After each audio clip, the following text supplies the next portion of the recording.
Oh yeah, we good. We sound good. Oh yeah. All right. I ain't gonna wear no headphones for this one. All right. Today's guest is none other than Mr. J. Paul himself. How you doing, sir? Can't call it King. I'm blessed, brother. How about you, King? I'm all right, man. I'm all right. One more day of work in the work week, and I will be satisfied. Man, I know your day off, ain't it? Tomorrow, yeah, I'm gonna get my son tomorrow. I gotta go to a gym and put some words on the rules on the wall. Do some artwork. Start my weekend off right. Be a little creative. Okay. Productive, staying productive. Got to be. Got to be always, brother. Got to be. But creative, I like. We done built a rapport over knowing you. I guess we done known each other. What going on a little over a year and change. 2 years. 2 years. Well, when I met you at the Only Fours with Brody Hammonds. Yeah. Lou Life Do This. Yeah. 2 years. Slime Turk, is that the right name? Yeah, Brody, Lock Life BJ, Lock Life BJ Slime Turk, and Lou Life. Yeah. Shout out them boys. Yeah, it was a great performance. Yeah, there's some dope artists, super dope And you artists. still continue in the Only Fours too, even now. Season 2 about to start. Okay, all right. Now let me ask you this: what does it take to? Well, for people who don't know you, let me just go ahead and set the tone of like we have a director, scriptwriter, music artist. I wouldn't say DJ, but beat maker, Producer, music producer. A long list of creative. Bunch of hats. But yeah, okay. Bunch of hats. But everything, you know what I'm saying? I see you in all sorts. Your hand is in all sorts of pots being creative. Right. I want to start my first question by like, where do you find that? Like for J. Paul, where do you find that creativity to just continue to flower different areas? Like with me, you just say it's the basic staying productive. I never want to be complacent and stagnant. I never want to stay in the same spot. And on top of that, I always be trying to stretch out whatever field that I'm in, always trying to stretch it out to the best of my ability. So, with music, there's so many ways that you can stretch music out. It ain't just rapping. Yeah. You can learn how to mix. You can learn how to make beats. You can learn how to record. You can learn how to songwrite, be a publisher, be a promoter. So many avenues that you can touch until it's still in that music field. But it's still in your field where you can capitalize on that. So I be trying to put my hands in basically every field that I know and stretch out and put my hands in things that I don't know to a point where I do it so much to a point where it becomes second nature. You know what I'm saying? So that's with everything. Now, every aspect of life. When did you first realize you wanted to create films? Or what came first for you? Was it the music? What was the first music? Music was first? Music. So what drove you to the film side? I'm a big movie fan. I love movies, man. I watch been watching movies forever. Since I've been a kid. Just always been tuned into like movies, kung fu movies, horror movies, action movies, everything but love movies. I don't like love romance movies. You don't like love romance? No, I don't like love romance movies. Now, I mean, I have photos. I had them counted up. I knew the number earlier. Just in 3 years, I think you got. Let me go back here real quick. I think you got. I'm gonna pause here and count them off for you. Cheaters Handbook, Dank, She Used to Be, Mama Jones, When Karma Strikes, Body Count Bentley, Toxic Dayton. I just thought it was an O for a second. Toxic My eyes Dayton. getting bad. Thought. She thought. Yeah, she thought. Single Forever, But You Love Him. All right, I messed up here. Liquid Dreams, The Weight Game, Kiss Me Once, The Special Effect. Hey, the artwork's in there. Shout out to you for that. Oh, yeah. Side Order, Vanity Flaws. I can't see that one. I got to zoom in. I got to read. Troubled Mystic. Troubled Mystic. 7 Days Without Sex. And then you got last year's A Wolf Cries, Money Gang. Gang Lit. Money Gang Lit. Can I Breathe? For You I Will. Shout out to you for that one. That was a dope movie. I got to come to the studio and pull up and watch it. And I cool appreciate experience. that too, man. I appreciate you coming out and get that special sneak peek. If I can, I'd like to do that more. I'd like to have these. I watched Maine do the Arts and the Heart, where he done a bunch of different people and artists, and I think that is when you have like you and CTC United as a group doing these films. I think it'd be nice to try and I'm gonna try my best to work. Incorporate, yeah, that'd be dope. That'd be dope. Then you got Comedians for Cedric last year was Taking yeah. My Flowers. Oh yeah, And then Trap a Fool. And then this year you already got 2 in the bank. Right. Burrito and Blind Ties. Right. Man, that's a long list, man. Yeah.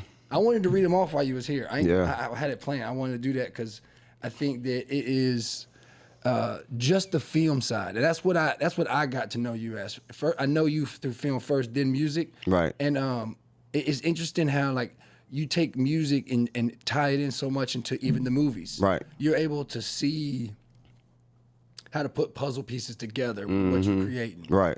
Did you think that comes from as much when you spreading yourself out as much as you do? Yeah, that and my love for crossword puzzles. I Okay. still put crossword puzzles together to this day. Oh yeah. So yeah, Do you have a certain number you try to do? You gotta. I like the large numbers, like 1,000 or better, 10,000, them type of pieces. Dang. Yeah. You know they got some that don't even got no pictures now, and it's all about shapes. About shapes? Yeah. I don't know To it. autistic folks. Mm. Yeah. I'm gonna have to try that one. I'm not saying that for you, but No, I'm I saying, just want to try it, test it out, like play with it. I watched a test about autistic folks puzzling out like that. It's crazy as well. Oh, that's dope. I mean, it is what it is. I don't think I could do it at all. I don't think I could. Right, right. Now, you the founder of CTC United. Mm-hmm. Now, when did this go from being an idea of something to actually feeling real? The idea came to me in 1998. I was staying in Toombs County, Georgia. That's Lowndes Valley, Georgia. It's a real small town. It's like an hour and some change from Savannah. It's like 2 hours from Atlanta. It's like we like in between. It's a couple change for Jacksonville. 98, just being in my room. I used to listen to a lot of instrumentals, vinyls, instrumental cassette tapes, be freestyling, and then I went to Savannah one time and I went to a studio. Shout out Nayu. That's my first time ever being in a studio, like this full-fledged studio, had everything in it, and it just amazed me. And I always wanted to. I'm like, I want this. You know what I'm saying? At that age, I was 10, 12, something like that. No, I was like 10 or 11, one of them. But anyway, I was just inspired by seeing his setup, and I've never seen nothing like that in my life. And then I always thought that it was impossible. Back then, it was impossible for people to have studios. Like the fact that, because it was more valuable back then before the technology got advanced where everybody can afford a studio, can afford AI and all this Even other now thing. they can't though. If we real, Right. Technically, they still can. Yeah. You know what I'm saying? Because, you got to think, some people record on their phones. BandLab, GarageBand, and it be sound like they've been in the studio. I'm referring to like you see in that environment, What you mean? like a studio set up in that era for you. Like Oh, not at that like, time. Oh, not at during even that now, time. like people come over here and like, oh my God, your studio's so cool. Yeah. It takes a lot to Right. put into it. Come Right. over there to CTC United, it's Right. studios. It takes a lot to Right. put into it. Right, that's facts. But yeah, man, it's like I said, sitting in the room, and I wanted to come up with a group, like a company thing. So this Crunk Time it was called Crunk Time Records back then. So that was started in 1998. It was me, and this crazy thing about it, me, Wilo, you know Wilo, I may have met him. big dude, Wilo. Maybe. I ain't gonna He say always yeah. rap with his shirt off down I here. ain't seen him You take probably shirt seen off him. You yet. probably seen him. I probably have seen him running around. Right. But him and a couple other cats, Shout G, a couple of people I grew up with, I told them, I'm like, yo, man, I want to start this group. We're gonna be called Crunk Time Records. And that's where we started from. So really CTC United is basically a rebrand of Crunk Time Records. So if anybody that knows CTC, like know the history of it, you gotta know it was Crunk Time Records first. Yeah. But then the older I got, Crunk Time Records wasn't marketable enough. So I changed from Crunk Time Records to CTC United in like 2015, 16, something like that. What's that like? Because I have questions of myself, not for like to you, but going through that experience of like realizing like, all right, this brand, this name, this this route, how I'm going, I got to switch it up, make Right. that change. How do you determine if that's true or not? Like, I like my Palette podcast. I don't think nobody has that It's name. dope. I love that name. But I still question it because it don't. I mean, I don't know yet. You know what I mean? That's no different than No Jumper. Yeah, Look how that sound. yeah, You know what I'm saying? And that's a dope pie, for what is, for what they content's for. I don't really watch it because of all the stuff they be having on, but it has this, Crunktown Records. I don't know, when I got a little older, and I was just looking at the name, and I'm like, okay, when I want to bring this to corporations, because they also judge you off your name. So, everything's getting judged. yeah, everything's getting judged. So bad enough, I already look like a hoodlum. No. You know what I'm saying? To some folks. Yeah. You know what I'm saying? But then I present the name Crunktown Records. And do you hear the word crunk already, you just automatically think of something loud, offensive. Assumptions are coming. You know what I'm saying? Crazy people and stuff. And during the time, Crunktown Records, we were real popular and big during the crunk era. Like doing the Lil Jon era and all that. So That was my era. yeah, you feel me? So, and then after that era died down, then the word crunk was kind of, in a sense, kind of cheesy. You know what I'm saying? Well, I don't know. I like it. You know what I'm still. saying? I like it. You don't really hear a lot of people say, let's get crunk. Oh, not no more. The phrase of it's going. Yeah, you get what I'm saying? So, and then CTC United. And then I changed it to CTC United and Champions Teaching Champions. Yeah, and I like that too. You went from something you recognized maybe wasn't as appealing, and you made it an impactful transition. And Right. I'm not. It's more inviting. Yeah. It's more inviting. Yeah. And because Crunktown Records, you think of Crunktown, it automatically exclude a lot of people that want to contact you because of the name itself. Yeah.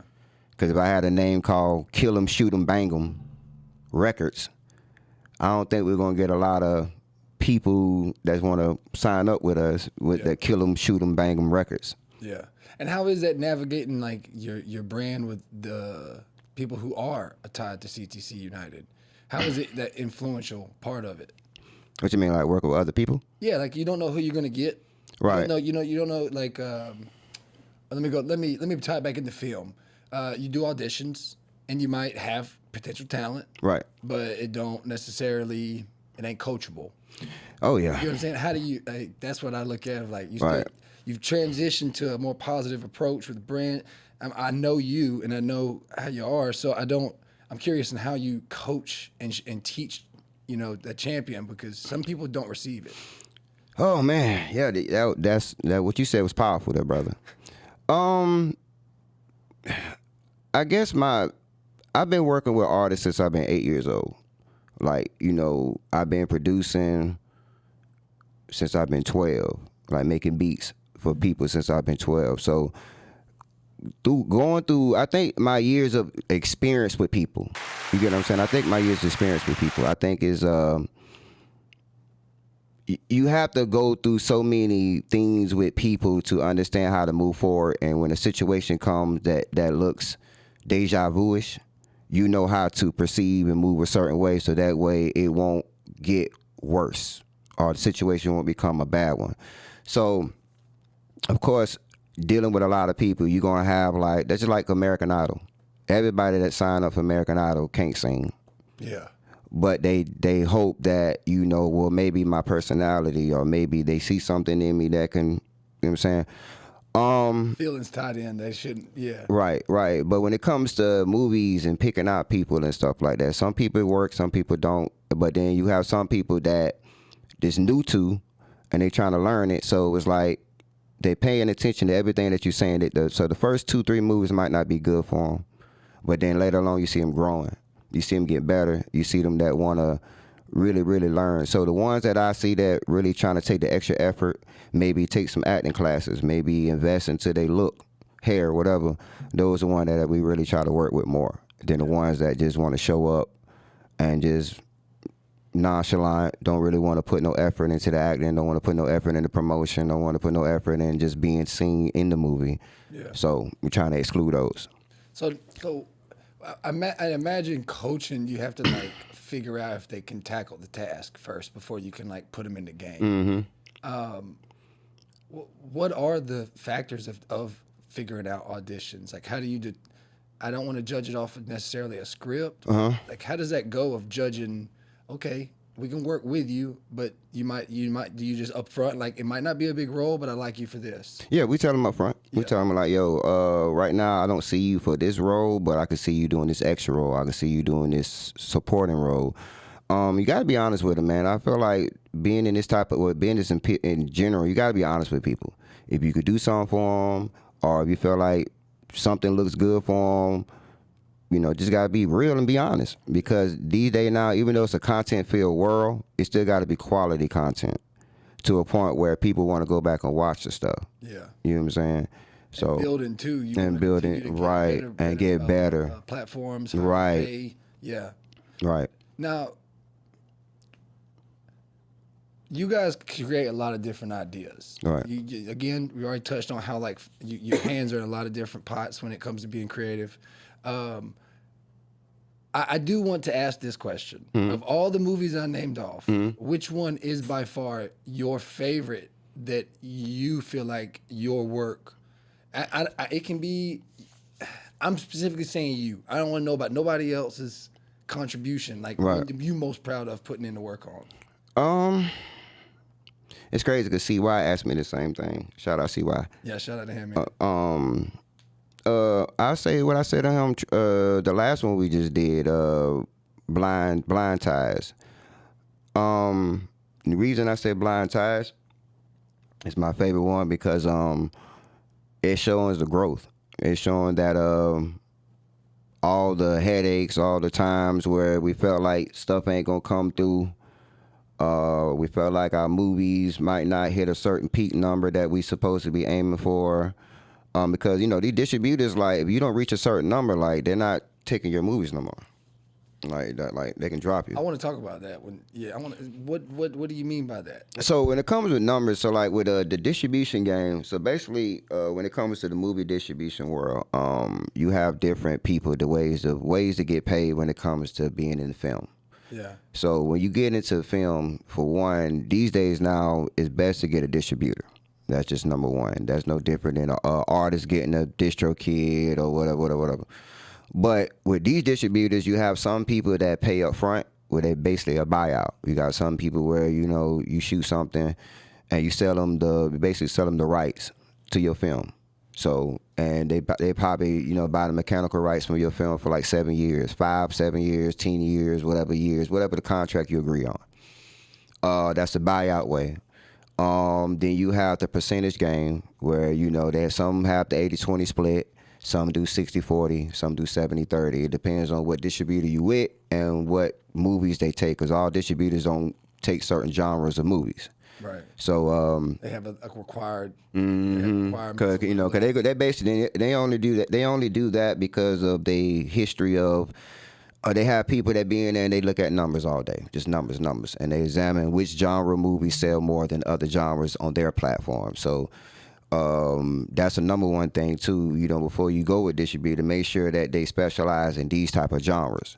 Could be, you know what I'm saying? So because you want to at least try to get your eyes out there as much as you can, as far as with your movie, as much eyes as you can on it. You want to be seen. Yeah, be seen. So it's the buyout way, you got the percentage way, and then you can release it on your own. Yeah. Now, releasing on your own, it costs more because you know now you don't have nobody that can get this partner with Tubi or Peacock or Vudu or Hulu. You don't have a partner with that, so now you have to go through a film hub or something like that to release your own film, and then now it's all about these people picking up your movie and see do they really want it, buy it. Then you really out there car salesman it. Yeah. Now you got to be the salesman instead of having them the distributor sell it for you. Now you got to sell it. Yeah. That's So those are 3 ways when they're getting movie and film, you know, getting paid in film. that seems like it's a challenge. Now, when I want to go back, I don't want to dismiss. I know we kind of got sidetracked, but blind sides. When it comes to feeling good about these movies, does it feel better looking forward to in the future for you guys with distribution? Because I know it's always going to be a level up game, Right. and you see the growth from blind sides, and you like the amount of work, and you know, I'm curious. I just want to know how it works. You know what I'm saying? That's what my interest is. I Yeah. know that I can see the growth from what I've seen, and I think I've got. I think we went to 3 premieres. 3 premieres. 3 premieres. Yeah, there's 3 of you. Yeah. Yeah. But I don't know. I'm looking. I haven't seen Blind Ties yet. I'm gonna lie. But So Blind Tide. So just real quick, but Blind Tide, like I said, just the reason I say that one, get more detail with it. The reason I said that one, like I said, because it shows the growth. It shows that we started with camera that wasn't cinematic, but we made everything look cinematic, and then we upgrade from that. So we upgraded 2-3 times to where we at now. Yeah. To where we got the cameras we need, we got the sound we need, we got the lights we need, we got everything that we need as far as to get, have better quality pictures, better high grade pictures and stuff. So that's why I said Blind Tide, because we watched that, and it's like, damn, okay, we came from here to here. So you can actually see the growth from Dank Cheetah's Handbook to Blind Ties. yeah. So And I know that why am I forgetting his name? Honcho. Honcho has been a shout out Huncho. shout out to Honcho. Yeah, he's been in quite a few films. I went back. I think I didn't watch Dank. I watched one of the other ones the other day that was from the beginning, and to see even him, even from being in, he just contributes so well sometimes. Right. That it's like it ain't. Yeah, I know he got an ego, but it don't. I can see how it's getting taken away for the roles. You said who? Honcho. Huncho. Okay. I'm saying, like, I think there's growth. You can see him being more in his role and less of the ego, Right. like the prideful actor. I don't know if I'm right on that, but Right. I know I watched that was I really enjoyed being a part of Vanity Flaws. That's what I'm in, right? Right. No. You in secret special effects. Special effects. Special effect. Yeah, I'll be getting tongue tied. Yeah. Huncho, like I said, Huncho has the potential to be a really good actor. If he just upsets me a lot because he doesn't put in the effort that he needs to. Yeah. And because life be lifing for him, and which I understand. But I feel like when you on this path of trying to build, that's just like me and you. We have our pies. Yeah. We all want to have our pods on a big platform one day where people just know our brands as a household name. That's If what you we. don't know that, go check out Newbie Vet. You know what I'm saying? So that's what we work for. So it's like, that's why, we train hard. Mm-hmm. Every day that you in here testing your, the cameras, the mics, everything, sound, lights, we're training. Yeah. We're training to try to be the best at our field of what we're doing, or at least be in that number of the best. When they start saying names, we want to be in that number. We don't care to be recognized, but it feels good with people recognizing the brand. And Yeah. you know what I'm saying? Absolutely. So, but if you're not plugging in your mic, you're not plugging in your your mixers, you're not plugging in your computers, or you're not plugging in your lights, you're not trying to do nothing but just chill and blame life, then, stuff gonna get hard. You're not gonna go forward in what you're trying to do. That's for damn sure. Things like that. preaching right there. You get what I'm saying? So, and then you're gonna always be in a prison in here, in your mind. And that's the worst prison to be in. You know what I'm saying? Because, you be thinking that you delaying things, and you thinking like, well, it's only been a week, but in reality, it's been 4 months, Yeah. 5 months. So, Life be life. life be lifing. I get So that's my whole thing to Huncho. Huncho, like I said, but Huncho has the potential to be an awesome, awesome actor. I really wish he would put more time into it. Okay. I mean, I definitely, it's not my place to criticize him in a real professional way. Yeah. I just know I watched him in that, they was in the movie, I came over and done the interviews for when they was in the shopping interview, hollering at that girl. He seemed very natural. Yeah. His scene. And Oh yeah, no, Huncho's a beast, man. Huncho's a beast, and that's why I said that's why I'd be upset with him, because life is life, so it's like it sidetracks him to a point where like I said, you just life. Yeah. Everything else it come when it come. So let me ask you this: what are the biggest misconceptions about independent film when it comes to what people don't take from the outside lens? Oh man. I would like to notate that your positive mindset. That's gonna be a challenge of its own. Right. Okay, when it comes to independent films, people don't understand, for one, they gotta do the research. That's with anything that you want to get into and want to be, do the research. If you want to be a basketball player, see who was the greatest basketball players, how many points they had, what made them so great. Right. Study them. Like, do things like that, do the research.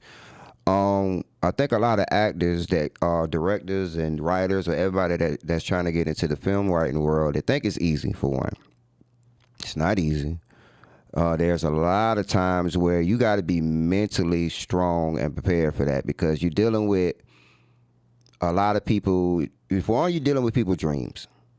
Everybody wants to be the next Leonardo DiCaprio or the next Sanaa Lathan or Taraji P. Henson or The Rock. So everybody wants to be that celebrity. So, you're dealing with that emotional people. And then that goes back to what we say. If they can't really act, then you got to tell these people, like, hey. Fucking with them hopes. They gonna Right. say. So you have to be prepared for backlash for things. I'm talking about this on the director, film writer, on the production side. I'm gonna tell you on both sides. On the production side, you got to worry about the backlash when things don't go right, or with actors, or where actors feel like they're not getting enough push, or they feel like they're not getting enough leading role or screen time. So you have to be mentally prepared for all that, bro. Like, it's like, that is a whole, just the mental game right there alone, outside of the production itself. The production itself is something else, but then outside, so you got to use psychologically, you got to think when you're writing a movie, you got to think, okay, what do people like? What do people want to see? What turns them on? So we already know drama. Yeah. Drama, nothing but drama. Drama. So drama is like the easiest bag to get into, because people love drama sales. So Yeah. once you get into that, now you got to do psychology of a storyline. But it's kind of hard to come up with something creative, because what you going to think of, everything's been created outside the sun. So everything that's on this earth is like a recycle bin. We ain't doing it but recycling ideas, but just adding our twist to I it. agree to that 100%. You get what I'm saying? It's all it is. That's what life is. Yeah. So now you have to get in this box, because some people, some writers take them years to write. Yeah. Some people Stashed away quick. right. Some people, because they want it to be perfect, and that's another problem. There's no such thing as nothing perfect. Yeah. You know what I'm saying? Nothing's perfect. Now people want imperfection stuff to where it is original because of the flaws. Come on. And that's what even with the AI thing, like, the Oscars banned the AI stuff. Oh damn! I was hoping you wasn't gonna bring it up. Yeah, but Oscars ban AI, like, so no AI stuff can be eligible for Oscars stuff or none of that stuff, which I love it. I love it. But and then as an actor wise, I think actors come in the game, people that's never did movies as an independent actor, they want to come in, they think they're supposed to get a bag just because they act. One, a lot of people, you have to create a name first in the movie world, because a lot of times, a lot of those numbers what you do in something else don't translate in film, because people want to actually see that you can actually act. They don't care about the name most of the time, because there's a lot of movies that that had big name celebrities in it, and the movies wasn't good. Or you were disappointed, and you're like, well, you had all these people in it, and it wasn't that good. So names don't make a movie. It's the acting and the storyline and the flow of the movie. Fulfilling that script to its essence. Right, exactly. And it's hard. That's hard alone right there when you're writing to trying to capture emotions on a paper and get somebody to act it out and get your idea where people can feel it. You know what I'm saying? So it's like, it's different. It's your mindset being translated to 2-3 people all at once to the world. So if now you're trying to capture everybody's heart, so now you got to think of that type of thing on top of making sure you please your cast, making sure everything go right on set, making sure all things are booked, everything's paid up, stuff like that. So it's so much stuff to deal with movies. I think a lot of people don't see that. They just want to show up and get in front of a camera and don't understand all the stuff that before the camera turned on, what we had to go through and do first before the camera even turned on. So all those 800 pieces to the puzzle you already put together. You trying Right. to make the last 200 get right. Right. Man. So, okay. Now, you brought up AI. I ain't going to lie. I want to know, since you do music, and shout out to E.J. Rogers. I'm going to give him his props with the music he making. I heard about that. He's definitely making some good hits. He's getting a lot of motion. So question, not cutting you off. I don't, since, shout out EJ, but we haven't spoke of, I haven't really seen this stuff since that incident. But I heard about the AI stuff. I never actually heard it. Oh, it's good. So is he actually singing on it? I don't know. Okay, so I have been having the AI and I don't want to have this conversation about EJ if we don't. I'm not trying to do that. I'm giving him his props before I have the AI conversation with you, because you're making music. A lot of the artists who's come on, I've had this AI conversation, and I put a post up one day just because all this AI stuff's going on. We having a conversation at work about AI, and I just put a little post about it. That's all. He thought it was about him, and I didn't. I called him. We addressed it, yada yada. But no, I don't have it. I think it is awesome to see how, like, you can take advantage of AI and it can be abusive, so to speak, or you can use it as a tool to help you grow and learn and like be a better. That's how I used it, at least. I don't know about this music stuff, right? All I know is I'm hearing some fire ass AI songs. And my conversation, my conversation to it all is like, how do you compete on originality from an artist standpoint when you have hit after hits coming through, getting so much attention, like it's gonna be a transitional wave. And maybe is that something that artists have to consider getting involved with? Yeah. That's my conversation. Well, I can't speak on the EJ situation because I haven't heard. I say check it out though. Yeah, I'm just fucking with I'm just talking he gonna about. see it and get mad either way. Yeah, I ain't saying nothing about him. But I'm talking about just other people that use the AI. Because I've heard other artists use Suno, other couple things to do the music. Like I said, I haven't heard EJ stuff. I heard he got an AI song, but I haven't heard it personally because I've just been busy. But I think he's writing it. If I'm being honest with everybody, I think he's writing it. And let me tell you how them things work. As far as with when it comes to the Suno, because I got Suno, I basically try every plug-in thing that comes out because I do engineering and the whole thing. So, and I've been engineering over 25 years, so got an ear for stuff. So I can hear an AI song from a mile away if I can hear it, because for one, it's too polished. That should be right. And it's like, but to a point, it become cheesy. To a real musician, it's cheesy because we know you gotta think. I agree. What make artists is the imperfections. You get me saying? The rawness. Well, the in-depth stuff. I'm gonna say this. I agree with what you just said about how it isn't as raw or whatnot, and it wanes off. Because like 50 Cent and like the old school rap songs, they were throwing them into like a blues set at the beginning. But then they couldn't find songs that made it fell off because it wasn't making as much good music in the mesh. It was only a handful of songs that went off. Right. But that's remaking a song. Right. But now I think that I'm just learning about all these. But the AI parody songs, they've been out for 2-3 years. That's what it is, AI parody. They've been out 2-3 years. Like you can go on YouTube and just type in Bootsy AI song, and you'll see like so many remakes of AI songs. All thing they're doing, they're prompts. So basically a prompt. So basically you ain't writing the whole song. You know what I'm saying? So basically what it is, you're say like I might want to write a song about this candle.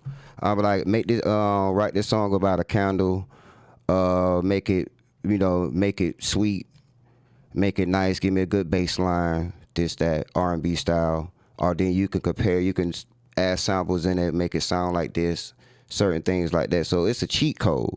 That's no different than, you remember in the 64 back then, you had Game Shark, You had all the different cheat codes, the books and stuff they used to buy and stuff. It's good. It's good for you playing by yourself, but you hated that when you playing with other people and they don't want, they're the only ones know the cheat codes. Yeah.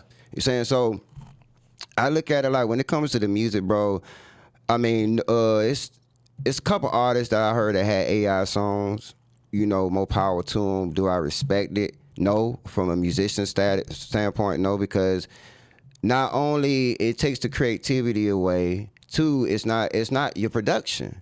And then it's like you gotta think, that's like a lot of us spent time learning chords, learning notes, learning melodies, learning keys, learning how to mix and master, learning how to write and construct a song, go through plenty of criticism, doing talent shows, doing talent competition, doing so many things, trying to polish our sound, spending money, going to school. Like, it's so much stuff a lot of artists done went through. And it pisses me off and a lot of other artists off when, you know, when someone can just come up with an AI record and it. So are you against it then? So you're against AI altogether? No, I'm against, like, I'm against if you using it fully 100% and put a name on it like you did it or like it's yours. Like, it's supposed to be a tool. You get what I'm saying? It's not where, if that's the case, it's no different than the Milli Vanilli. Okay, so remember Milli Vanilli, right? But Ice Ice Baby? No, Milli Vanilli. Milli Vanilli was the first karaoke group, you might well say. They was exposed on MTV concert. I don't know. Because, you know, they had a song called "Girl, You Know It's True." So what happened was they was German and French or whatever, but it was two black guys. One was German, one was French. They went over there, did a record with this guy. This guy saw them in a club and he liked their look. He said, "Hey, I got this record. I want you guys to perform." He basically paid them like basically work for hire. Yeah. So basically, I got this record. I want you to perform. The record's already done. I just need you to learn the words, go on stage, and perform it. Yeah. So do a songwriter. So basically, the song was done by a whole nother band, a whole nother group, and basically they didn't look appealing to market. So they used Milli Vanilli because Milli Vanilli had the hair. They was tall. They was two brothers. They looked good to market. So basically Milli Vanilli was pushing records that they never sung, never wrote on, but they learned the records, and they won Grammys. They had millions of dollars. Michael Jackson, all types of stuff. Like, they was big in the 80s. And then they found out that it came out when they performed, that wasn't their song. Then the producer came out, he exposed them, was like, yo, they didn't sing a record. They didn't produce a record. They didn't say nothing on the record. The Grammy strip, they took the Grammys back. They was shunned for being. I don't know nothing about none of this. Damn. Look at Milli Vanilli. I'm about to smoke a cigarette on this one. They making me feel bad for him. They was shunned because of, in the music business, it's like, how dare you? And they couldn't even speak proper English. But if you hear the record, it was good English. So I look at AI as Milli Vanilli. Anybody that using the AIs, I consider it Milli Vanilli. It's no different. Oh, hold on.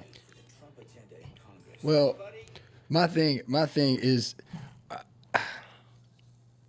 I would argue nobody cares anymore who's writing the song. Right. As long as the person performing it can put that message through, right? We already know Beyonce has a songwriter, Taylor Swift has songwriters, right? Right. I don't think there's a. I think if you use AI as a tool, you could be a songwriter. I think you could. But I'm also not in the field of like what it all entails. Can you use? How do you use AI? No, songwriting is a skill. Songwriting is a skill. Songwriting ain't just. All right, hold on, let me play it real quick. I know the song you're talking about now. Yeah. I know this song. Yeah, that song. Now look, all right, now I'm gonna play this one as a version. All right, this is the other version.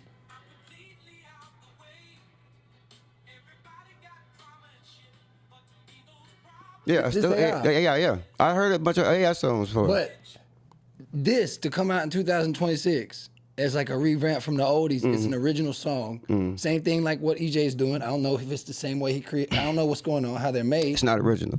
Anything that's coming from AI is not original. It's, you gotta think AI is a recycle bin. Where you think they getting these sounds from? Online. Everything's coming So from the database. anything that artists put into Suno or any type of AI database, musically or whatever, those notes, those sounds get trapped in this box. Imagine this box, and you got everybody's music in this box. So when it's easy for, matter of fact, they got synthesizers, they got so many things AI where it can make a chord for you, it can make a whole melody for you, it can make a whole damn beat for you. You know what I'm saying? But if we gonna get to a point where we just gonna be using AI just to do everything, then what we need musicians for? Well, see, that's why it's confusing to me because What we need musicians for? So okay, how do artists, how do they get mainstream then? I do think there is a shift coming. This is why I have tried to. This is a more informative conversation I think I can have with you than just an artist, but I have been curious because I see it coming on more and more. I see more and more conversations and around me. I see people at work completely cutting off music other than oldie stuff they know. They ain't listening to radio, nothing. They just AI'd out. Some country songs, all sorts of shit. Right. And it's just like, how do you gonna have to either really be a performer or you gonna have to contribute in some kind of way to that songwriting. I don't know how else you use it. With AI, for one, you can't. And you have to prove that you actually perform something on a record to publish a record, to make any money off a record online. That's just one. Hold on, you gotta. So to publish a record. So when you're doing an AI record, when you're doing an AI, you can't publish an AI record and say that this is my record and I wrote the rhymes. I did the beat. Who you gonna say made the beat? You have to, when you putting all this stuff, information into your stuff, you gotta say who made the beat, how much percentage they get, who published the track, who sung on the track. Dang, I didn't know all that. Who did the background on the track. Right. It's called a writer's list. So basically it's like a, when you go into the split sheet, it's called a split sheet. And you go in the studio, certain studios, they have a split sheet. So when an artist come into the, to the studio to record, say like me and you can do a song together, and we agree to do this record. Okay, on this split sheet, it decides on how much money we're getting out of this split sheet. Okay, who came up with the hook? Did J. Paul come up with the hook by himself, or did him and Tommy do it together? Yeah. So, okay, we got to do a certain percentage on this. Okay, who came out? Did I write my verse? Okay, so Tommy wrote his verse. That song, there should be an established. You know where your percent is. You have to put it in there. You got to put it. It's by law. You can't lie on there and say that you made this track. This is a part of the form you filling out. Yes. I got Before you publish it. publish a record. So I got you. That's why AI is still new. So they don't know how to publish an AI song. It's still new. And then you got to think the way you got the explosion of Suno. Then you got like the place like Oscars. Then you got Universal Records. You got a couple other record companies that's not even accepting AI or not even dealing with AI music. So then maybe this AI music will become its own. It's his own brand. I mean, like it's gonna be that in the background. It's like the AI thing going to be its own brand thing. But that's the thing though. It's not going to make the bukus of money like the other platforms and stuff they're doing. Okay, let's say if they did figure out some way to make a percentage because it is contributed through AI. Because now don't get me wrong. There's I've seen other people doing the AI records and the numbers and stuff and all that. The following is cool and all, but you have to find a way to capitalize off that. Right. Because even if you're doing a live show and you're not a singer. Well, okay, but let's say you're capitalizing by constantly putting out new songs, constantly making music, regular basis, becoming to be a top producer of AI, right? Like the vibe is like you're getting all this attention. The artist is kind of like Universal in the background. That's really their only deal. They don't get to do. I don't see how they get to. You can't perform it. And if you can, that's how you capitalize for one at a show. And yeah, all this biggest show, like You don't get money off streams, bro. There's no money. Yeah. There's no money in streams. So I mean, there's no money in streams. So anybody that's saying I'll make a bunch of money in streams, they lying. Yeah. Because Facebook talk about pennies. unless you're Bruno Mars or Beyonce or them top caliber people that got millions and millions of streams monthly, you're not making no life changing money on no streaming. Yeah. You get what I'm saying? Like that's BS. Like it is. So that's one thing. The artists and anybody that know that's in the music business will tell you artists make their money off shows, concerts and tours and merchandise. That's what you make your money off of. That's just plain and simple.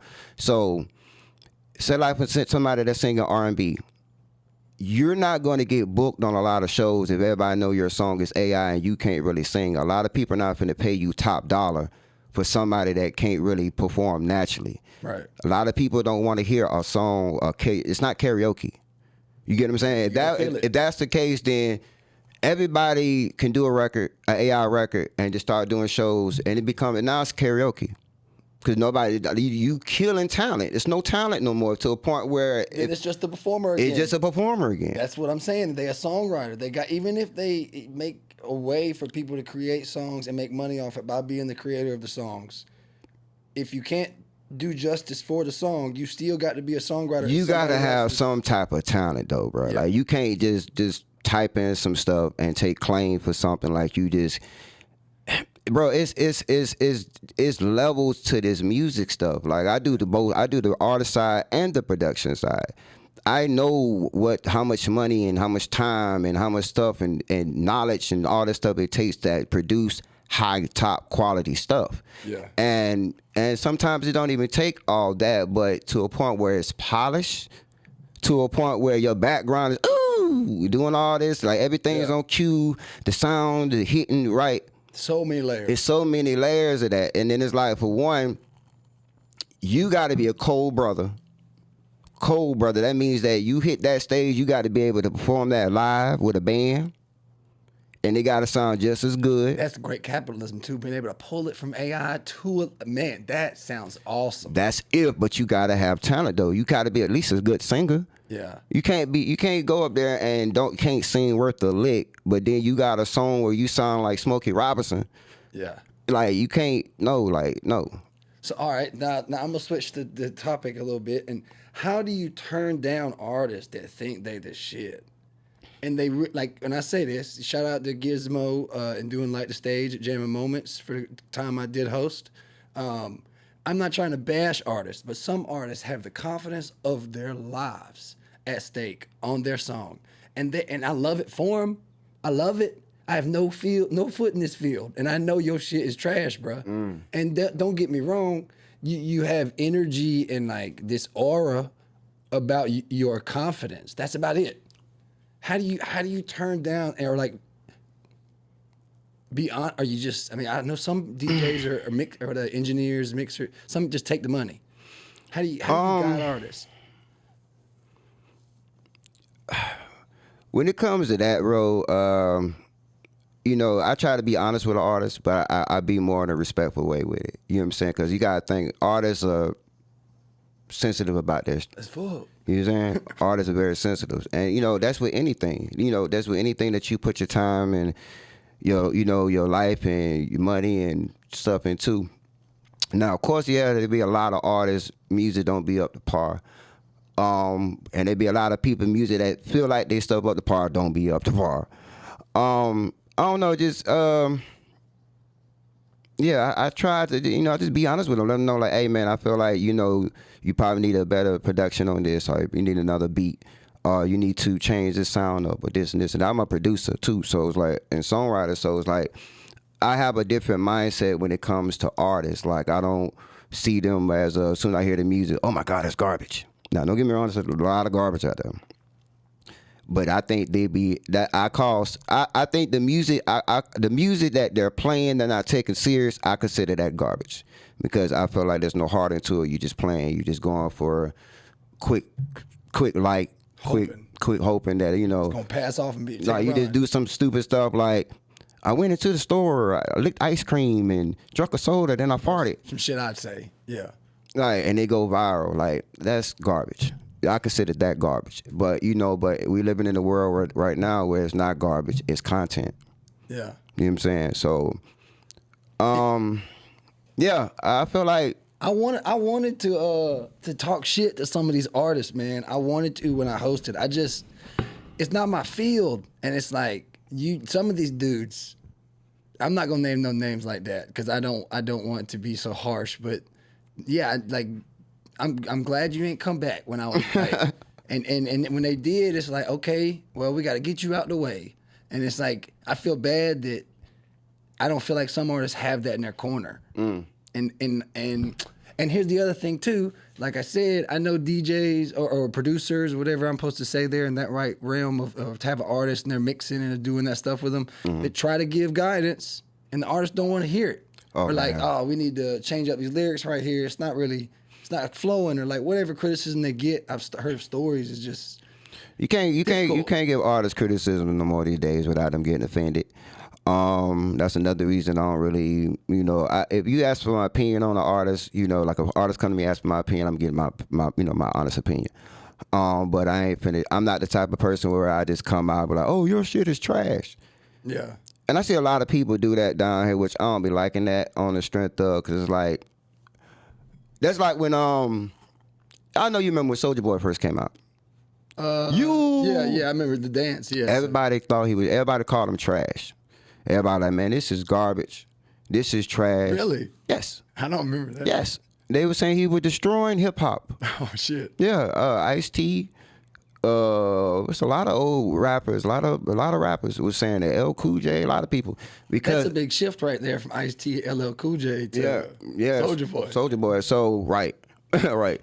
But it was even a lot of people even during those times in the South that wasn't rocking because they thought he made kiddie music. He thought he made fun dance music, but at the time he was young. And he did started this internet wave that we on. I ain't gonna lie, I have to give props to Soulja. Yeah. Because he was heavy on that. He actually got his deal off that, honestly, by just the dance wave and stuff. I look at how they looked at him, call him trash, and I look how he became an innovator to hip hop, to a point where a lot of people are resampling his music. The same beat that we call trash. Yeah. It's making these new artists money. Yeah. Sexy Red, Alotto, so it's like, it might be trash this year or it might be trash next year, but you never know what someone can recycle, and you never know what 10 years look like for someone. You saying that, I was about to roll that way. What do you think these fans of music are going to go to? Because I think they're speeding up. The changes are coming quicker and quicker. And I do think it goes in genres too. It's real weird how I feel like it'll shift. Like when Beyonce went to country, it was a whole riff, and then it seemed like it settled, and then she took off in the charts, and then country started coming up for a minute. Right. And then it kind of died back off, and now we're back at a more hip-hop kind of vibe of Drake and all the Kendrick stuff. And I don't know, it just feels like music is so influential now that it shifts so quick. We don't know what we're going to get. Well, hip-hop is at a weird spot right now. Hip-hop is it's like actually the least playing genre right now, honestly, when in the music business, because of a lot of the artists that people like either dead or in jail, or they just not as hot anymore. And then a lot of, I don't know, man, the new talent, man, is just, these new artists are just, I don't know. I don't think a lot of them respect the history of hip hop. They don't know enough knowledge of hip hop. They only going off, what they grew up, because a lot of people was born 2005, 2006, so they 21 now. Yeah, they in their 20s. Yeah, so they grew up off totally different what we grew up off of. So it's like their mindset is different, because you look at the youth now, because youth controls the music. You know what I'm saying? They control the trend, the youth. And I hate that in a sense, because it's like a lot of that stuff now that the youth are controlling are trending is stupid. It's not stupid for them to do it, but it's stupid when you see like people our age resorting to it, Trying to go down that level. trying to go down that level instead of showing another way and being another in a bigger another example instead of trying to be at their level. Yeah. Because it's a young, because at the end of the day, it's a young sport too. Yeah, they got a longevity. You get what I'm saying? They got a little bit of longevity more than us. Yeah. So it's like, you trying to compete with their youth. It's like you're going to lose that. Yeah. You know what I'm saying? Then you look. Skills is supposed to be your iron. Right. So I don't know. I just feel like when it comes to hip hop now, which right now is a good time for artists. I feel like seasoned artists need to come out now. The artists that like your Lock Life BJs, your Brodies and stuff like that. This is a good time for them on the strength because people now people in this pocket now where they want to hear this solid good music. Well, I also want to notate and ask this. When it comes to you saying that statement, then you need to pop back out, get back going, get, whoever it is, seasoned artist. It's also extra work now. Yeah. You got social media, you got to promote. You can't just, right. I mean, your song should be played in stories. You got to be contributing to your promotion and algorithm. Right. I don't know, man. I don't envy them, but at the same time, it's different tactics now. I feel like it's honestly it's a lot easier now, bro. Like you gotta think back in the day before the internet, they had to do press runs. The celebrity artists, rappers and stuff, they had to go to different city to city, maybe 2 cities a day, 3 cities a day, do promotion for the promotion runs for the radio stations, do shows, do meet and greets, do walkthroughs. I forget we from that era. You get what I'm saying? So we come from that era. So like to now where everything can be done online. You just be in your living room, you can just share stuff, post stuff, tag stuff. Yes, it's taxing because you got to be in your phone, but it's a lot less taxing than you having to fly here, fly there, fly this, other stuff, and then you actually waste some more money doing that way too. All right, now you're older than me for sure, but you being in the game a while, 25 plus years. What do you like best? I really enjoy an honest record, vinyl. And when if I'm in the mood for a certain song selection, I'll put the vinyl on. I'll put Pretty Ricky on, or I'll put R. Kelly on. I got a certain, even Ray Charles I like, but I grew up in CD era. Yeah, me too. And I don't think everybody caught on the CD era, but you had, I don't know about the hood. I just know about the white folks where I was growing up. But some people had they had a business run out of CDs, and they wasn't even artists. And they would find artists, and they were making money just off doing their CDs to be able to put out in the stores. Yeah. So being from a more seasoned, very seasoned longevity of your career, how do you control going forward with your artistry of music? Catalog. I say basically right now, artists their catalog is very important now because all it takes is one song to blow. Once that one song blow, now people is open to your catalog. So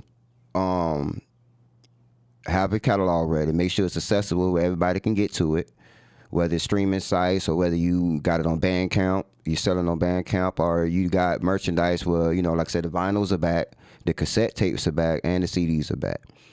And you can buy, get those pressed up and just use those for merchandise, for novelty, for novelty thing. Here's a CD, here's a tape, here's a stub, here's a hat, here's a shirt, stuff like that. So.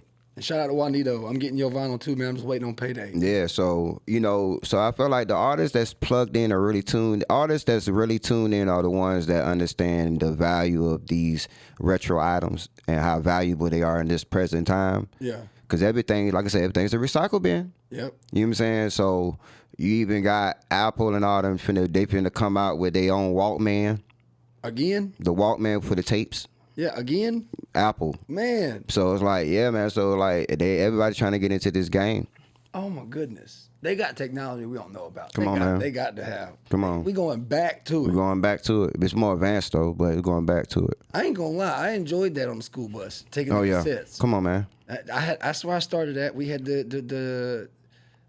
I didn't have what you call it phone, but I had the long ass cord you got Oh yanked yeah, up with. yeah. You know what I mean? The rotary, or you had the No, I didn't have a okay. rotary, but you have the. I didn't have. I started off with the cord. The cord, Yeah, okay. it wasn't no cordless. Oh yeah, the big yeah. long curly one. Yeah, you get wrapped up, choked out by that. Big, motherfucker. yeah. But I had a Walkman. It's really. I tried really hard with the podcast not to do music. I really didn't. Me and Maine used to talk about it all the time, and I just didn't want to do artists because I don't want to. I don't mind No Jumper. It's entertaining, but I don't really have no involvement. I ain't trying to, you know what I mean? So Right. I didn't want to be that way, and I really have enjoyed getting to know some of the artists. But I still, some people I've met is just like, bro, you ain't going nowhere. Yeah. You ain't going nowhere. I think about a lot of these artists, like even with me, like I said, man, like he appreciated me. Shout out, man. Yeah, shout out to him. Man, somebody appreciate me interviewing the artist. Yeah. But nah, I come due to the fact that I come from that world, I understand it. I understand how to talk to them, as far as on the music side and stuff and things like that. Have an understanding. I try not to even talk the music with them. You know what I'm saying? Because I know that doing the music, anything, I know they have a lot of them have deep stories, tragic stories, and then I feel like even with them, somebody still has to interview them because they still part of the city, they still part of the solution and the resolution. So I feel like we can interview all the politicians, we can interview every teacher, we can interview all the positive people in the community, and stuff still don't get fixed because now you're gonna have these people on this side that feels like their voice is not being heard. Yeah. You get what I'm saying? So Southside it has to be. Yeah, it has to be. Y'all make sure we get the improvement at Southside Augusta, May 19th. Vote. Come on, man, please do. Like even with the elections and everything that's going on with that, I try not to have too much input on a lot of that because I be want to really sit back and observe things and see how things play out. And then two, like I said, I live in the city, and since 2018, and I love Augusta. I like Augusta. Do I plan to stay here forever? No, no. Yeah. Just here for a little bit. But I love the city. But I feel like economic wise, it needs a growth. It needs to change. I just feel like it needs to be on the same level as Columbia County. Like as far as the buildings, the layouts, the roads. Yeah. Like the roads ain't bad up there like this.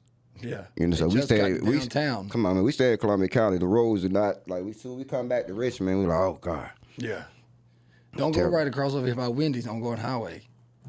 Oh, you talking about that big old hole? Yeah. Oh yeah. I got hit. Better stay out the right lane. Man, I almost bust my tire on that hole, man. Yeah. Terrible. So I know we talk a lot of different stuff. I ain't running you off or nothing. We ain't. I still want to talk. No, you good, brother.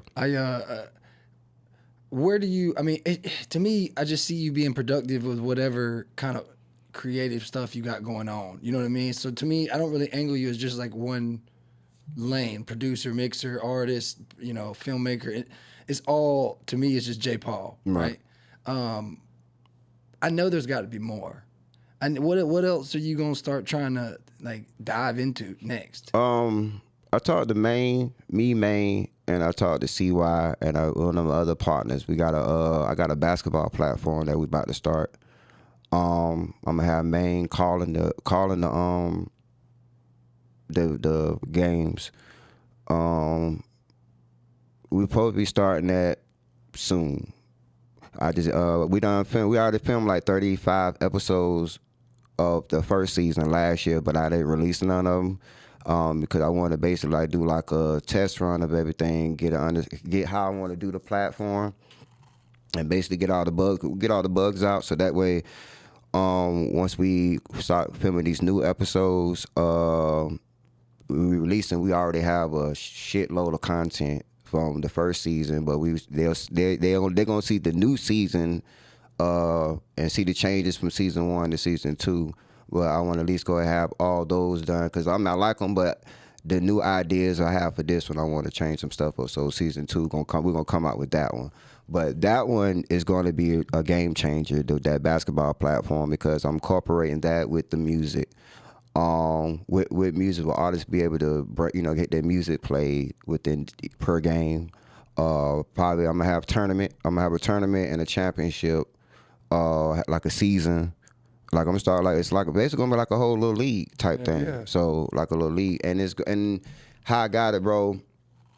It's genius. I'll tell you after the interview. Okay. Yeah, okay. yeah. That sounds cool, man. Yeah. And a lot of people don't know you do be giving back by putting on a lot of businesses. You got Yeah. a lot of different businesses in all these movies. Right. I see CTC all over the place. You know, where do you find your pleasures at in the sense of just own peace of mind that you get to sit back and just reap your spoils? Is it on the one-off day if you get one, or is it a forced vacation? When do you get that spoiled reward? When my fiance Chantel forces me to take a break. You get told to quit. I bet she had to drag me away from that computer, bro, from that desk, man. I'm a work bug. And the reason I'm a work bug, bro, like I tell people, life isn't promised to you, whatsoever, so work, if you're not, everybody like enjoy your life, have fun, don't work too hard. Yeah, you can say that till you pass away, you ain't got a will and no money and no insurance and that for your funeral, and then your kids are stuck. Yeah. So I feel like the party and all that can come later once I got all my priorities in order to a point where my kids are straight, everything is good, insurance is good, all that, everything is situated. That's what I'm the same way. Yeah. I don't want to take no break. I'm not taking no break. I don't want to do no holiday. I'm not happy with that. So when I feel like we're comfortable, where not just me, but my family's comfortable, then I could vacate. Yeah. Yeah.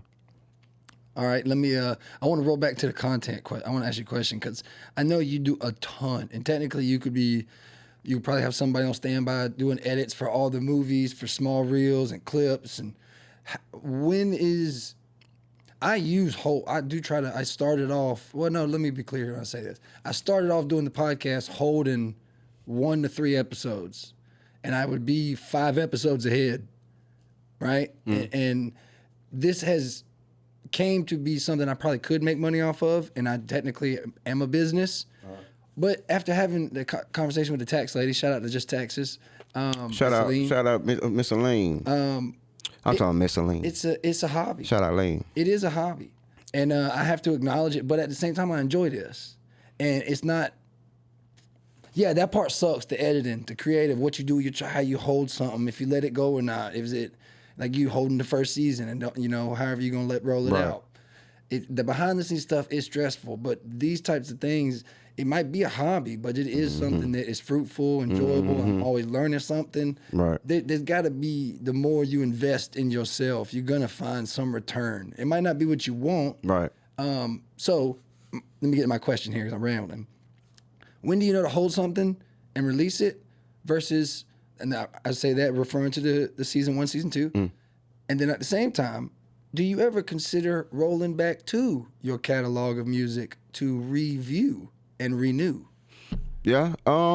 Yeah. Yeah. First question. I'm gonna answer that. Well, I always go back. Old footage to us is new to everybody. Right. It's still new. So a lot of the times that with music, interviews, videos, whatever, a lot of those, I go back and look at the numbers, look at certain things, and I chop a lot of stuff. Maybe a lot of stuff like, okay, this ain't getting enough views, and this was a year old. Oh, this ain't getting enough views, this 2 years old. Oh, that's, what's the name? And I've noticed that by doing that, I re-upload them, re-chop them, because it's no different than what a lot of people are doing. They're doing the reason, you reusing their content, because, your podcast is a universe. So it's like, like my podcast is a universe. So like every interview that we do, they play off on each other, and some stories relate to other stories or other interviews that you done. So it's it becomes a whole universe. So within, I look at the content that you have, I look at it as no different than us having Marvel stuff. Yeah. Like Marvel got all this stuff to play with, all these characters, all these storylines and stuff to play with. They can always draw back and grab something, reuse it, revamp it, Yeah. put a new twist on it. Sometimes, and like you said, to them it's new. To us, it's old. Right. My way of posting clips is always the worst. I don't ever post what like if I know good part of the conversation is chunky. I'm trying to put out. I'm not trying to short myself more than I am showcase a baseline. Does that? Yeah. Like I don't want to. Why am I gonna? I feel bad, and having that conversation with her, I had this real like I'm a hobby, because I don't take it professionally. I mean, I do with I still produce. I mean, you're a B-side. Yeah, you good at it. I still do. I do think I'm capable of making money off this, but I enjoy it so much. It's just a hobby. But it is stressful becoming involved with numbers for a real critical approach on how you strategize promotions. Right. But and saying that, it's just I want to get to this question. And if not fake on it is, do you go back and look at the music that you have in your catalog, and do you ever review or to renew a song? Is that useful, or because you hear? I think of Snoop Dogg, and I think of how he brings certain sounds back from back in his old catalog. Back in his catalog. Yeah. Like I said, a lot of those records and stuff, I go through and I'm like, oh, this need to be a refresh button. This needs to be, because some stuff just need to be repolished. Yeah. So need a retouch on. If you got the master stems of it, the master files, where you can just go back and tweak some stuff up, because there's a lot of songs that we go back and tweak up some stuff and redo them, and a lot of them we put in the movies. Yeah. So they still get a reborn, they get another rebirth, but we put them in a movie or something like that. Now, all right. Now we got plenty in. We definitely over an hour. I'm not worried about that. But I think we've been talking off a film for a minute. I want to go back to the film and editing. Okay. How hard is it compiling that timeline? Like from the beginning, from where you are to where you are now. I know that you've learned so much. I can see just in my editing of like the timeline gets complicated. So how do you process learning all that? Yeah. I started off with basically the software I was using first. It took me a minute when I first started. I was trying to figure out what I'm gonna edit with. And then you ask people, everybody give you what they use, and then they were like, well, I can't use what you use because it fits you. Yeah. But then I start researching, I start looking at things that fit, that I'm like, okay, this is easy. I like basically the interface. Like, I know when I had Adobe Premiere one time, I used to edit with that, and I hated it. It used to always freeze up, lag. And then I switched to Magix. And I was on Magix like a long time. Magix, I love the interface, was real dope. The plugins was good. Color grade and all that was, the schemes and everything was good on it.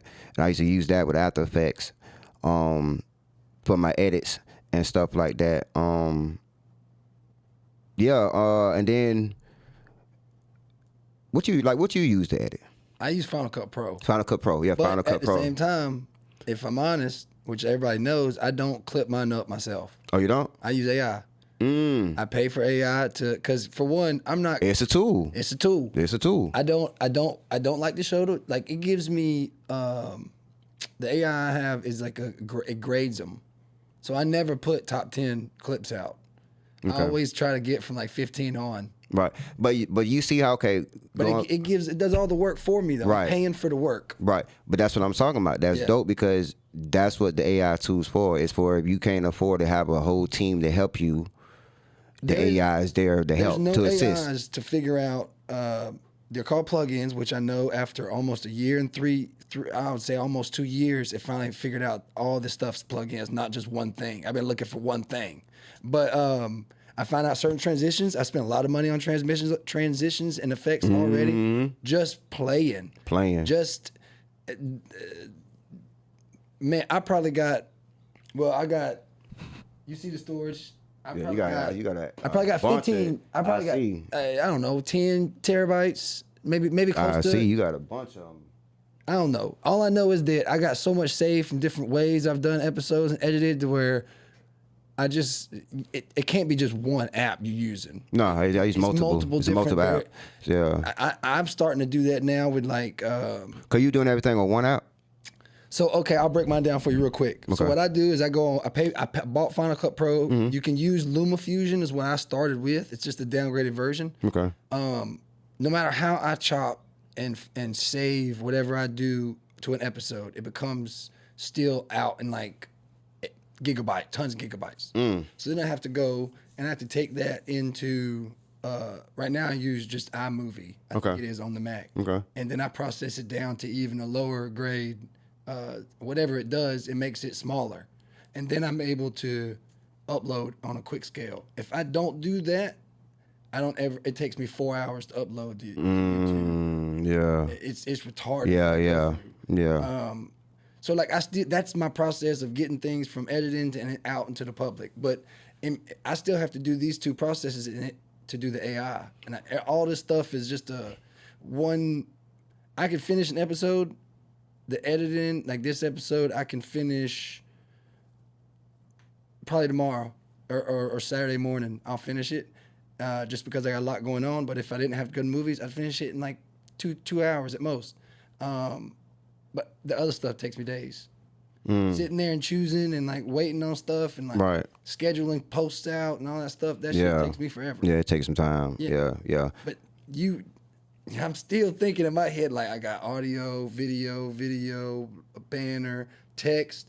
That's mine. And I feel like I see yours on your screen. Like just the stairs to heaven, just going on and on. There's a bunch of, yeah, man. You're on a whole nother scale with it. Yeah. Like I said, at my studio, no lie, brother. At my studio, I got 4 editing stations. So each editing station, when I'm editing one thing, while that's working, while that's being done, I go to another computer and work on something else. So I might have this computer doing a newbie vet, then I go in another room, do a music video edit on this one, and I might go on this one to edit a movie, or the other one be for music. So that's how I be having those out there. That's why I can produce so much content back to back like that. Yeah. That's you gotta invest in yourself. Yeah, gotta invest, man. You gotta invest, man. That and just in what you telling me, to me that's already complicated because I try so hard to stay organized with all my stuff connected, or like how do I? Because if not, I get this. I'm not computer friendly. Like I can't. If I disconnect and reset, take the wrong one out, now I got to reset Final Cut Pro up to a new one.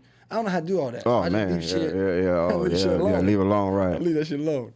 But yeah, there's been a lot of learning curves. People look at this as sometimes they come in like, I'm gonna buy a camera and I'm just gonna start a podcast. Yeah, they see how you doing it. Like, this is easy. What Tommy It's doing? easy. It look easy. Yeah. It look real easy. Right, Till you get in here and you done spent as much money as we done spent. right. And then I even see how you got your light place, Yeah, I'm trying to be more impactful. I'm learning. the triangle. Yeah, I'm trying to.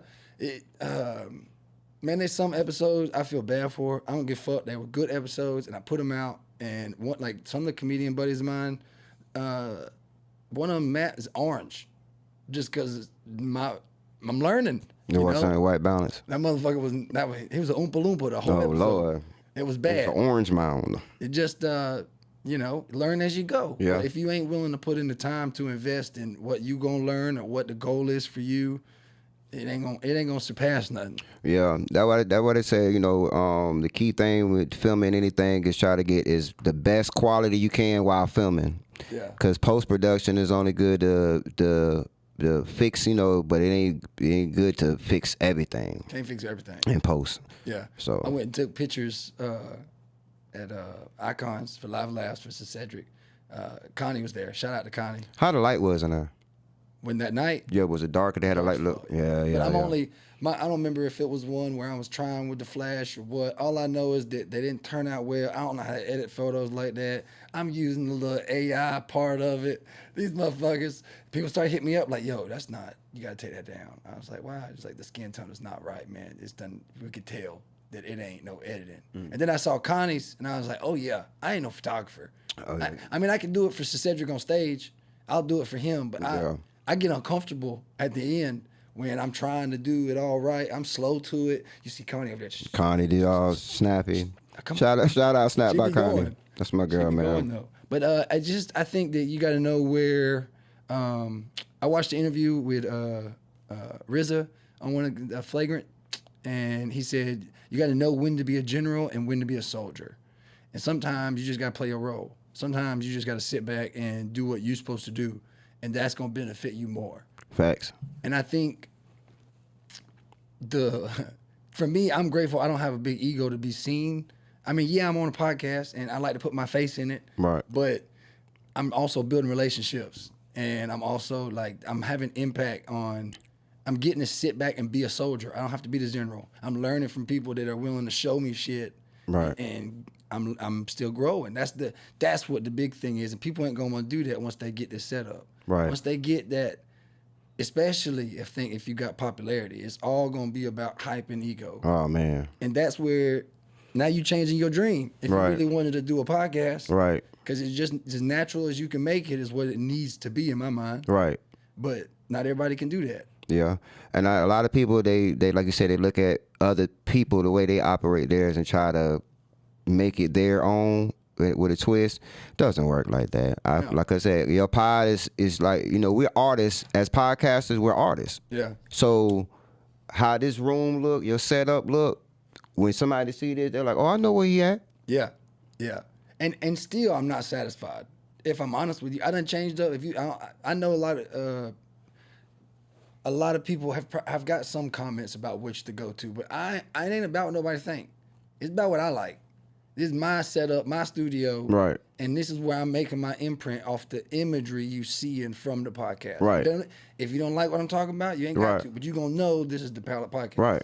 I want to present that like you say, that image is right there on you. And see, I'm glad you say that, man, because I feel like being a entrepreneur, you got to understand this is your brand at the end of the day. And I know that we need people to make sure that our brand is surviving and alive and well and functioning good. But in the same breath, you don't need people to trying to control the narrative of your brand.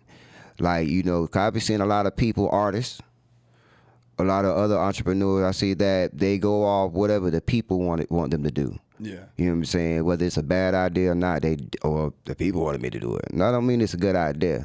Yeah. And I feel like if you're the company, whatever you decide you want your film to look, your podcast room to look, your music to sound like, whatever, you the pilot of that your own ship. And I feel like anybody that if they're for you, they're gonna be for you. Then that audience just not for you. Right. But everybody has their own audience. So I feel like I said, people see this room. To a lot of people that do the in the podcast world in Augusta, this is the most recognizable room with the Think paintings. so? Yeah, I know so. Think so? I know so. I ain't gonna lie. That's the first time it's been recognized is on the IHA Awards. Yeah. And I don't look to be the Adam 22 of Augusta. I don't look to be that. I just enjoy that I have been blessed. They calling you Adam. Well, I mean, people joke about it. Yeah. It's an inside joke with the people I work with and shit, Right. and just the podcast stuff. But, Right. But there is some truth to it of visually, perceptive wise, like people at work be like, oh, you got a podcast? Let me look it up. And I'm like, all right. And I'm like, oh man, they know black folks. Yeah, mainly black folks. What Right. you want? Subscribe. I don't care that you feel your way. This Right. is the podcast. Right. This is what it isn't just about the viewers for me at all. It is a lot of it is the relationship, the knowledge I can learn. Right.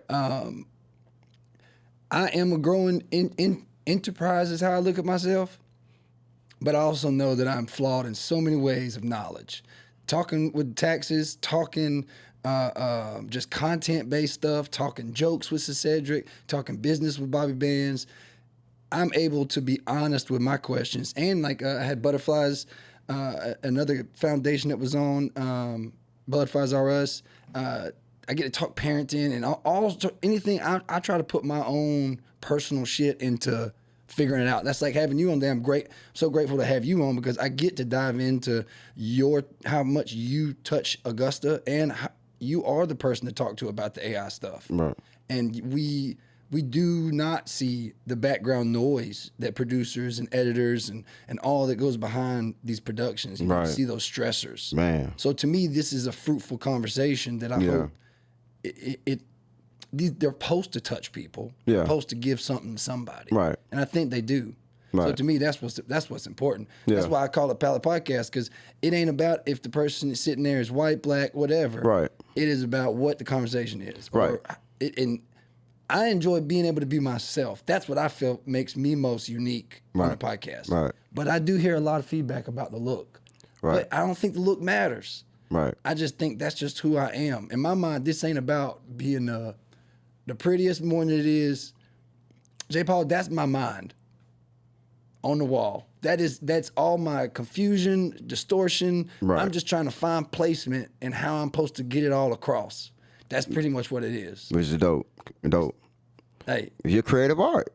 yeah, it's just That's what I'm creative saying. It's your art. creative art. And, Yeah. and they said that what makes your podcast different and unique. That what makes you stand out than just being a regular pod. Well, I mean, I think that's true, but I don't look for that. Yeah. I'm not the intent. You ain't supposed to. It's the Yeah, people. yeah. The people. That's what I was saying. The people is supposed to let us know who's good, who's this and that. I feel like when we self-proclaim that, we're trying to tell ourselves that we are that. Yeah. And that means that, we got some doubt in our mind that we're not that in our mind. But I feel like when you're working hard, you don't. I would say I don't care about no praises.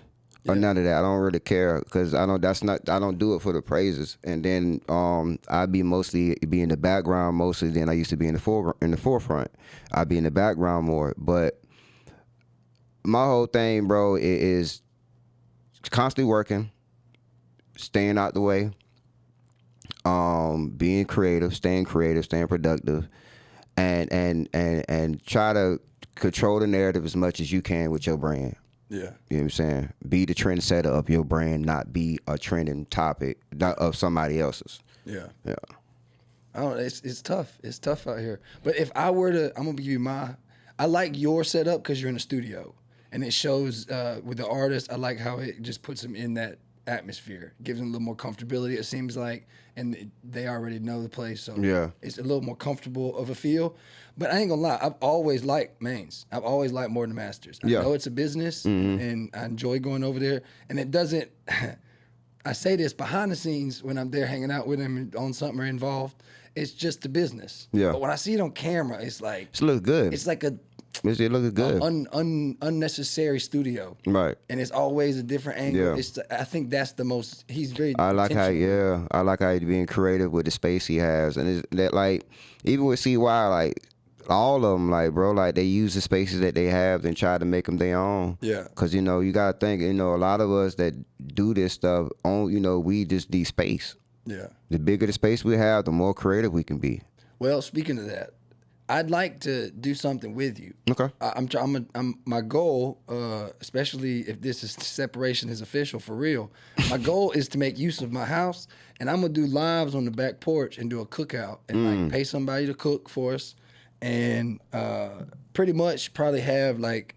I ain't gonna say heads of nothing, but individuals in relations, and we'll have conversation, have fun, whatever. Try to make it not a cook. It ain't a cookout. All right, I'm white. It ain't a cookout. I can't produce that outcome. Okay, I have to let okay. somebody else do that. Okay. But it is. I want to do something to where it's a little more unique. Maybe be a live, stuff going on. But I don't know. I just got an idea of doing something where it's a gathering of heads. Okay.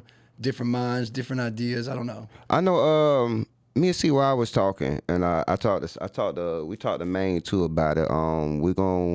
We planning on. We want to come together, all the pods, like all the minds. Me, you. If you was down, me, you, Maine, CY, Rocket, the whole Ready to Be Accountable squad. Yeah, shout out to them too. Yeah. Basically all the pods, the people this and the thing, and all of us come together and do like an open shop room, and we all just talk about different things, subject matter, and like we do that once a week, maybe 2-3 episodes that we can when we link up and then release those things. But that's another thing that we all been talking about doing too. So Well, I heard that before. I thought it's a round table or something like that. yeah. So that's just everybody's schedules, time and stuff. But I told him I'm down. CY said he down, Maine said he down. I said, well, holler at Tommy. See if Tommy I'll down. get with me dates. I'll figure. Yeah, it I out think it'd be dope. Yeah, it's all of us. So, and we talk about everything: life, sports, politics, everything, All of it. everything. So where do you stand with where we are right now in life? How does it feel where we are in 2026? Well, as far as you got the war going on, then you got the war with politics with Trump going on. That's a whole nother one. That's a whole nother one. Yeah. I don't know, There's man. a war going on right now. It war with everything. This war. There's a live right now going on with Augusta's Flame, where there's a war going on with Yeah. the mayors of Augusta. Oh my God. It's a war. I don't know, man. I feel like we living in a world where there's a lot of corruption going on. A lot of corruption. I feel like it's a lot of people that's trying to get over the system, they found loopholes in the system. They capitalize off, and a lot of 2026 is showing it's revealing a lot for people. It's revealing a lot of skeletons, I can say. Yeah. Yeah. To a point where it's like now it's like the world is on a defensive mode now. I feel like the world's on the defense for some reason. I don't know. Going through something, some changes. Yeah, coming. like this changes. I feel Yeah, change is coming. yeah, something's coming. I don't know what it is. Well, look, man, I really appreciate you coming to talk to me today. Man, no problem, brother. I'm just going to wrap us up. I do like to shout out to Chantel, shout out to Honcho, shout out to EJ Rogers, shout out to Bobby Boucher, shout out to CY. I know we said other names in here today. I know you got some connections in Charlotte. Shout out to that crew. I've had a couple of those actresses on as well. Yeah, I really appreciate the relationship that you've given out to me, to the whole CTC United team has given me. Oh yeah. I really appreciate all the support that I've received just by knowing you guys. And that's one weird thing that I hate having to accept. Like, I say to J. Paul, I don't know if this is still relevant for you as far as the career you are, but like, you know J. Paul? Yeah, I know J. Paul. You know Maine? Yeah, I know Maine. Why y'all question like motherfucker? It sometimes I get these baffling responses. Right. I'm just like, okay, all right. Yeah. Right. I don't think people realize what's coming. Right. Yeah. Like even with it, I don't know what's coming, and I don't know. We in the retrograde or something. I don't know what's going on. I don't know. It's like everybody angry this year for some reason. Yeah. Got something going Tension on. is on the rise. It's wild. It is Yeah. very wild. Now, what you got anything you want to touch on before we wrap though? I mean, definitely so you shout out to Newbie Vet and all Shout that out CTC, the whole team. Shout out CY TV. Shout out More Than Master Pie, man. Ready to Be Accountable. Shout out everybody that's doing pies in the city, man. Most definitely shout out you, of course, for having me here. Of course, you know, you did my dog. Augusta, the city of Augusta, Toombs County, my kids. Yeah, we shout out.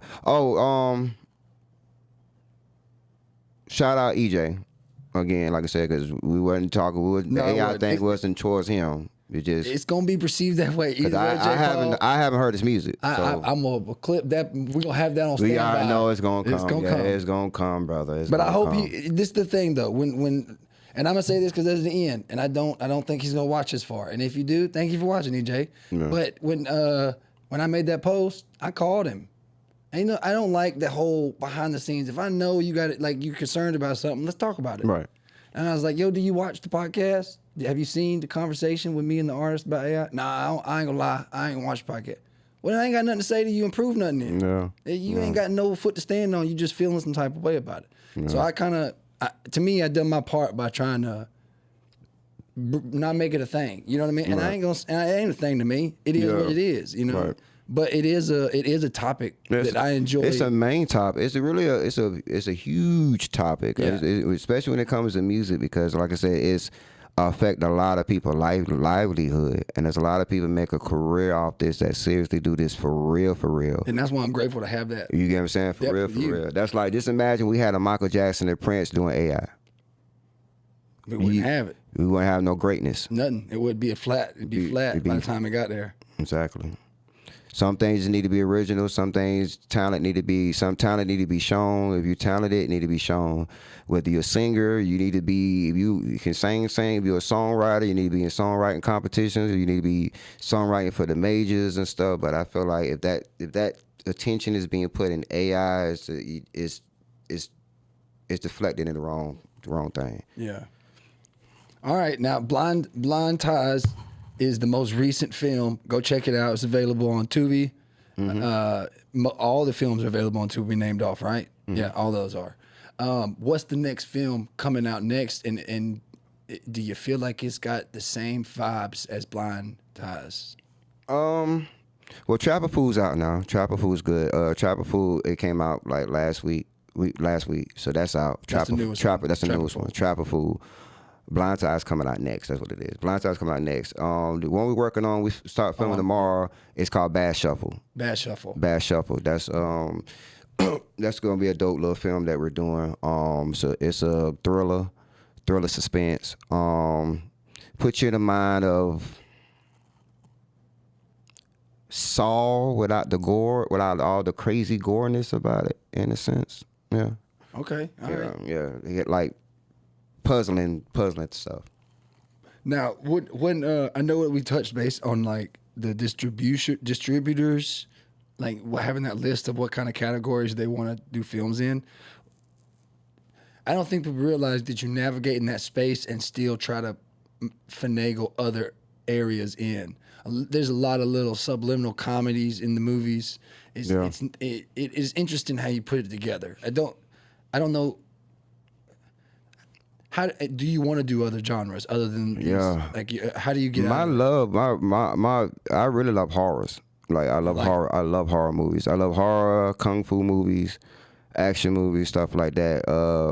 With good storylines. I love horror movies because horror has everything in it. It has all the genres in it. It has a love story in it. Of course, I hate love.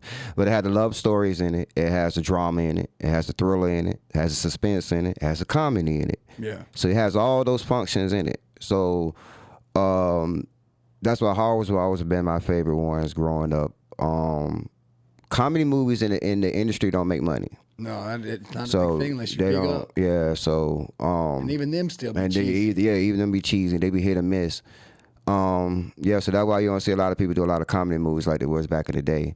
But I try to incorporate that because I like comedy, so I'll be trying to incorporate as much as I can in some of the movies. There was I want to ask you about one movie. I don't know if you saw it. Let me see. Denzel. Recent movies. It's a recent Netflix movie. Oh, this is not where I wanted to go. It was, and they had a lot of controversy. What's the name of the movie? It's about music. What was it? Fuck. Is it Denzel? It's Denzel. And at the end, it relates to the title. Fuck. What was it called? It's a new movie? Yeah. Denzel. Nope, that's 2021. Hold on. Netflix. Yeah, you got me lost on that. Now, music. Denzel. Industry. Why is it doing this to me? No, that ain't it. Got me looking. I tell you what. Fuck. Why am I having a brain fart here? Oh, here it is. Highest to Lowest. Okay. That's what the movie is. You seen that? Highest to Lowest. I didn't see that one. It's about Denzel's a music producer, a mogul, and he's like trying to find that ear again or whatever. And there was a lot of controversy in the background a lot of controversy about the background of the film being such an eyesore. And it looked like, I think you could have produced a movie. I ain't gonna say it was low quality. It was a lot bright. It was a bright movie. Right. But it wasn't a movie. It wasn't Netflix. Nah, not for Denzel. Yeah, not for Denzel. Not for Denzel. No. Yeah, not for Denzel. I don't know why I turned it off. I tried to mute it, but I fucked up. I'm gonna have to watch that. It's a good movie. It really. I don't have no criticism on the movie itself, like soaking up the message. Right. And there's another. I think a lot of people. Let me find that name on that one. I don't want to fuck that one up at all. Yeah. And you know, real quick, touching on quality pieces, that's one thing I don't understand neither when it comes to people when they talk about quality. It be a hit and miss with me because it's like you can spend money on all the expensive stuff to get the high top quality and don't get the money back from that, and or don't get the looks you get. But then someone can get their phone and they be sitting in the car, and that can go viral. But I think it's the moment. Like You said, yeah, so that was talking about. That's what I'm saying. Denzel was in that moment. That was talking about the moment. So I feel like these days now, I don't think quality is a main thing no more. No, I think it's if not. you sell the message, it's important. Right. I don't think quality is a thing no more. Now, I would like to say that my favorite Denzel movie is the Roman J. Israel Esquire, where he's the lawyer that sits in the background for the dude. I don't even think you even see the white lawyer at all. But he goes in and does a fantastic job to finish some big civil case or whatnot. But the movie itself is one of my favorites. It's like a lot of people cry for that Will Smith movie where he lost his job. Are you talking about Pursuit of Happiness? Yeah, Pursuit of Happiness. To me, this was like that feeling for me. It was really impactful. And that's what we talking about? Yeah, Roman J. Israel, ESQ, Esquire, Esco. I have never seen that. But it's like 2017. It's not a Denzel movie. It ain't his normal role, and he, oh man, killed it. Same way with High Slow. Yeah, the Denzel though. Yeah, but I see the difference though of like referring it. Those are that's my favorite, the Roman J. Israel movie. But to see that low quality, I see how he contributed to that goddamn script. Right. And it's like I didn't give a fuck, but I saw it. Right. I saw it. I don't give a damn about it though. That shit was good. Right. So no, there's like certain movies, but like certain movies where you could sit like even with low budget, you know, they consider Jeepers Creepers low budget. You know, I can see why. They consider that low budget, but it's classic. Scared the fuck out of me. You get what I'm saying? Yeah. So like it's a lot of movies they consider low budget, and you see the success they have. The one that horror. I don't know if you know. You ever watch Pumpkinhead? Mm-hmm. That was low budget. Fuck yeah. Fuck low that. budget. Yeah. I was terrified of Pumpkinhead until I was probably in my 20s. Right. But that most horrors are low budget. back in the day, there wasn't. I don't know when Texas Chainsaw Massacre come out. 1978 or 77. That was a low. The very first one. So that probably was a high budget, but low budget. It was low. Yeah. Back then, the quality. Well, back then at that time, you gotta think color TVs were just a thing. In my mind is like with what's the dude who dies that comes back? Like those two, Texas Chainsaw Massacre and him. Halloween? Yeah, they keep bringing the story back. But the only reason that story there is because of how much impact that first low-budget movie had. Mm-hmm. And those things are worth money. Yeah. Classics. Yeah. Pumpkinhead isn't around. I don't think a lot of people knew about it from my era on, but my parents, that was their fucking scary movie. Oh, yeah. That was their it. That was their... They got like 7 of them. Man, fuck Pumpkinhead. Yeah. Fuck Pumpkinhead. Hey, man, I really appreciate you coming through. Man, no problem, brother. No problem, brother. Y'all, if you want to get started in touch and field and be an actor, actress, if you want to create a song, get your feet wet, reach out to CTC United. Reach out to J. Paul, reach out to Chantel. Anyone at the CTC United family will direct you in the right way. Oh, yeah. Auditions will get posted if there's a movie coming up they got auditions for. Yep. So follow the pages. We got 7 of them coming. Yeah, so be ready for auditions. Don't be worried about your schedule first. Just get in the door. They'll work with you. Facts. They're going to make it happen. All right? Facts. It's the goal, not the individual. Yep. What else? Yeah. Other than that, y'all, please like, share, subscribe to him. Check him out. J. Paul, thank you so much. No problem, Till next King. time, Appreciate everybody. you. Peace.